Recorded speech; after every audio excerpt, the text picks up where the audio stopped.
Det med det Classic, det er en kvalitetstrapskyttelse, der er velegnet til stort set alt træ udendørs. Om det er garagen eller udhæng eller rækværket, du skal male, så er det en rigtig god trapskyttelse. Den er også god til værsligt eternit eller soklen, solbænken for den sags skyld. Til vinduer, der vil jeg anbefale, at du bruger Ultimate vindue. Den er lavet specielt til det, og den er kantfast, og den klæber ikke, når det bliver varmt. Og det er selvfølgelig en fordel, når det er på vinduer. Det er en blanding af olie og akryl, og det gør den er utrolig vejrbestandig og holder godt i det danske klima. Den holder farve og glans fint, og så dækker den super godt, og den er rigtig god at male med. Den kan tones i mange farver, og hvis du mangler et farvekort, så kan du ringe efter sådan et her, så sender vi det til dig. Og hvis du har et farvenummer, så kan vi selvfølgelig tone det ud for den, og det kan man bare skrive under produktet.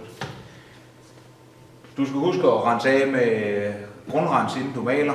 Det er vigtigt at male på en ren flade, og hvis der er alger, så har vi træmurrens, at man kan sprøjte på, der slår det ihjel. Er der gjort rent, så holder sådan en maling som den her 8-10 år cirka. Når man påfører det, så er det med pensler som dem her i naturhår. Man kan også bruge de syntetiske, men i de størrelser her, og man kan selvfølgelig også rulle det på. Det er fint til det også. Så god fornøjelse med det.